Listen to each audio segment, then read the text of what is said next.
Hello friends, આજે આપણે બનાવશું એકદમ ટેસ્ટી અને એકદમ ઇઝી એવી ખીરની રેસિપી.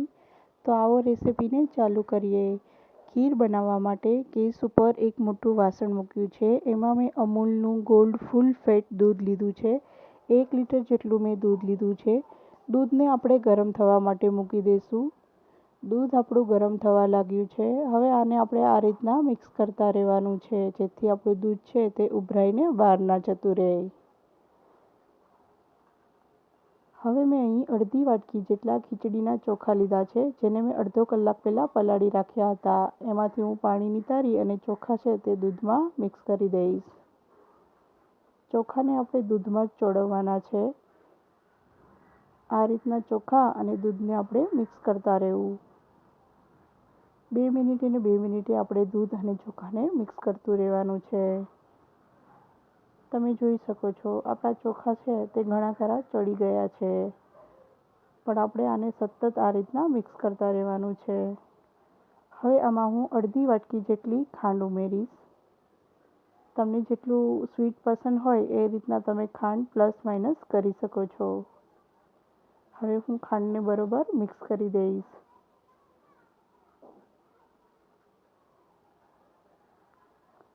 હવે હું અડધી ચમચી જેટલી એલચી પાવડર ઉમેરીશ.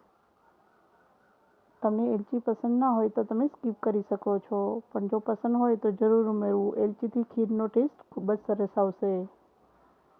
આ રીતના આપણે દૂધને સતત હલાવતા રહેવાનું છે. તમે જોઈ શકો છો આપણા જે ચોખા છે તે ઘણા ખરા પાકી ગયા છે, ચડી ગયા છે.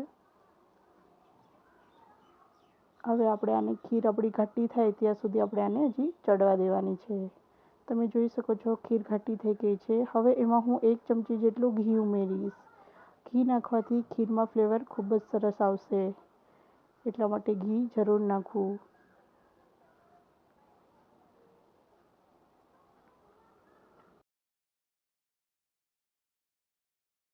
ડ્રાયફ્રૂટ મેં કટ કરીને રાખ્યા છે એ ડ્રાયફ્રૂટ એડ કરી દઈશું. ડ્રાયફ્રૂટમાં મેં બદામને સ્લાઇસમાં કટ કરેલી છે. ડ્રાયફ્રૂટ આપણે નાખી દઈશું ખીરમાં.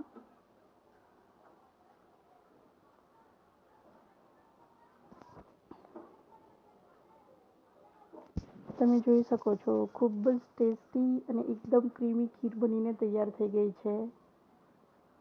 આ રીતના તમે ખીર બનાવશો ને તો નાના અને મોટા બધાને ભાવશે. અને જો તમને મારી આ ઇઝી ખીરની રેસિપી સારી લાગી હોય ને તો મારી ચેનલને લાઇક, શેર અને સબસ્ક્રાઈબ જરૂર કરજો. ફરી મળીશું નવા વિડીયો સાથે. આવજો.